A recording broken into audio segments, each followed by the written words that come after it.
سحر کئی طریقوں سے ہے، پاک کلمات کو ناپاک کر کے، جیسے قرآن کی آیت کو نجاست سے لکھتے ہیں، اور آیات کو الٹ کر، سورۃ لہب کو الٹ کے لکھتے ہیں، فیل کو الٹ کے لکھتے ہیں، اور خاص قسم کی گردش دے کر ایک شخص کی طرف متوجہ کرتے ہیں، اس پہ آثار ہو جاتے ہیں۔ اور کبھی ایسی ریاضت اور محنتیں کی جاتی ہے جس سے لوگوں کا دل و دماغ معوف ہو جاتا ہے اور وہ ساحر کے کنٹرول میں چلے جاتے ہیں۔ مسلمہ یہ ہے کہ سحر سے ایذا برحق ہے۔ السحر یضر کما یضر احد احدا کما یضر الانس جنا والجن انسا، فخر رازی وغیرہ فرماتے ہیں۔ جس طرح کلاشنکوف کی گولی پستول اور بندوق کی گولی نقصان پہنچاتی ہے، تیر اور چھرا نقصان پہنچاتا ہے،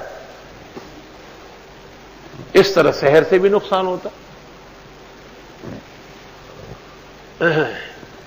موطا امام مالک صفحہ 123، وہ علماء یہود کے سرخیل عالم کعب احبار، وہ کہتے ہیں کلمات اقولہن صباحا و مساء، کچھ کلمات ہیں جو میں صبح و شام پڑھتا ہوں، اگر میں نہ پڑھتا لجعلتنی الیہود حمارا، یہود مجھ سے سحر کے زور سے گدھا بنا دیتے۔ بقوت سحر ایک انسان گدھا بن سکتا ہے۔ اعوذ بوجہ اللہ العظیم، اعوذ بکلمات اللہ التی لا یجاوزہن بر ولا فاجر وباسماء اللہ الحسنی ما علمت منها وما لم اعلم من شر ما خلق وبرأ وزرع۔ موطا امام مالک نکالو، صفحہ 123 پر صاف ستھری دعا، اسی دعا پر دعوات ختم ہے۔ اعوذ بوجہ اللہ العظیم الذی لیس شیء اعظم منہ وبکلمات اللہ التی لا یجاوزہن بر ولا فاجر وباسماء اللہ الحسنی ما علمت منها وما لم اعلم من شر ما خلق وبرأ وزرع۔